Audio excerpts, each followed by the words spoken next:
Good morning, everyone. Pete Pardo here from Sea of Tranquility. Welcome to another edition of Classic Album War. Today we've got two really good classic hard rock / metal albums from the early 80s, 81 and 82 specifically. First off, we've got Fire Down Under from New York's very own Riot, okay, from 1981.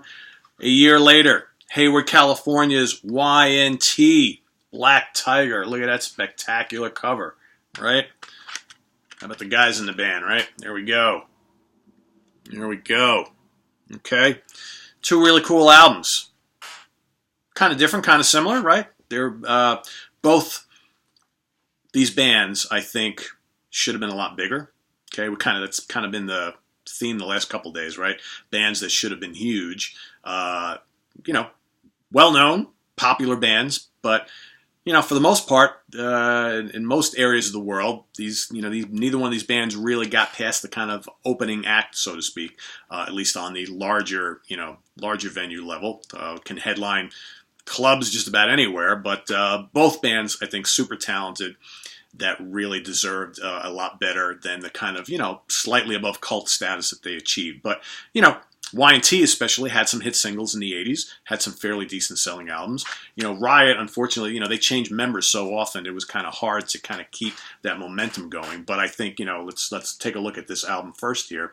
A hard rock metal classic from that time period, I think. And an album, for me anyway, I always liked it when it first came out, right, in the early 80s when I was going to high school. But man, as time has gone on, has been really treated this album really well. Just some classic tunes on here. Swords and Tequila. Killer song. The title track, Fire Down Under, 2.5 minutes of fury. I mean, just awesome stuff. What else we got on here? Feel the Same. The Incredible Outlaw. All right? Don't Bring Me Down. Don't Hold Back. Another great tune. Altar of the King. I mean, the riffs are just fantastic on this album. All right? Just killer. No Lies. Run for Your Life. Another great tune. Flashbacks. Misty Morning Rain. You're All I Needed Tonight. Just a really strong album. Mark Rial on guitar. Rick Ventura on guitar, Sandy Slavin on drums, Guy Speranza on vocals. He would be replaced shortly thereafter. Kip Lemming on drums. Just a killer album. A definite favorite of mine. On the other end of the coin, right? Black Tiger, their fourth album.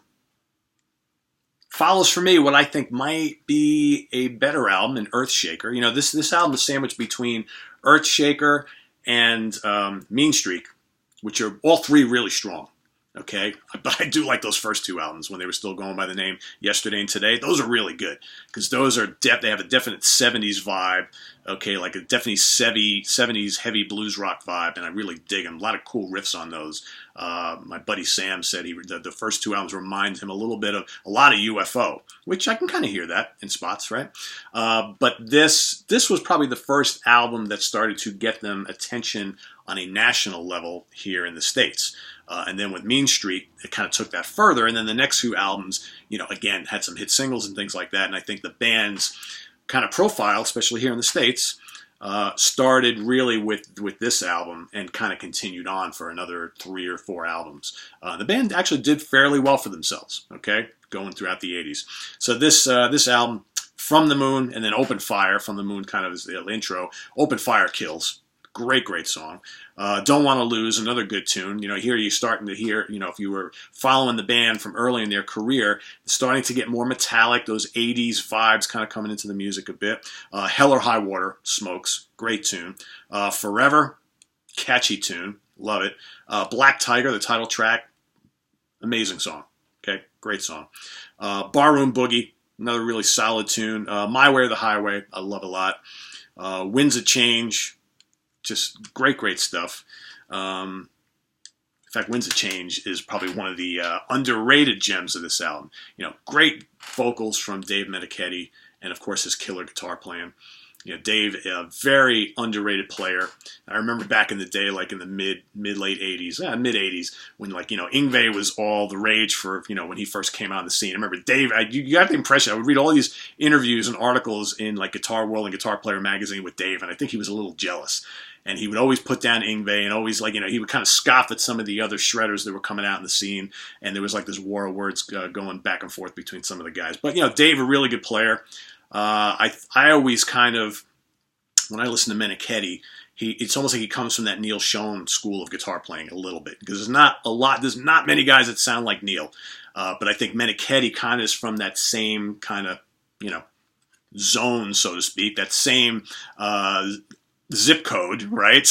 When it comes to the style of guitar players, but really solid player, some great riffs on this album and a lot of the Y&T albums, but more importantly, just really good songs. So what do I think when I look at both of these kind of side by side? Well, like I said, I really dig this album a lot. It's not my favorite Y&T. I think I like Earthshaker and Mean Streak a little bit better.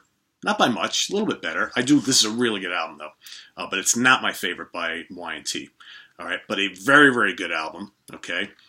However, there's not many that are going to beat this album. I'm sorry, but from the early 80s hard rock and metal albums, not many are going to touch this, in my opinion. So for me, this is a 4th round knockout. No offense to Y&T, because I love it.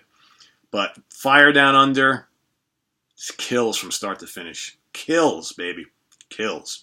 So it gets my vote, gets my win. Like I said, early knockout in this 12-round championship fight.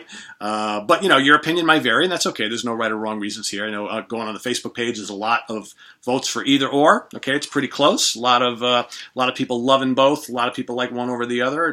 Most people think very highly of both of them, so it's just a matter of which one you prefer. So curious to hear your thoughts. Fire Down Under versus Black Tiger.